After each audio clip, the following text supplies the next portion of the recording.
আসসালামু আলাইকুম ওরহমতুল্লাহি বারকাতুহু। তই অনে গা ধুইলা বুলিরে তৈয়ার হইন প্রথমে ফ্যান অন করা করিব। তই বাদে গোসাহানার ফরদা হরজানান আছে ইয়ান গোসাহানার জন্য গালা আছে, গালা এবার ভিতরের সাইডে দিয়া করিব।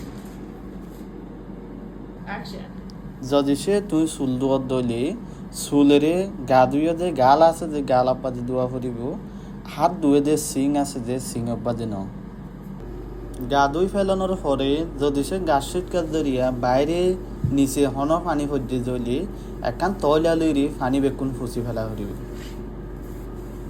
তোমার তৈলা হরগান রে ওয়াশরুমত নিচে তরসব বাদে নরাকিবা, ইয়ান রাখনত জোয়ারা ওয়াশরুমত তরসব বাদে গা ফাইত পারে।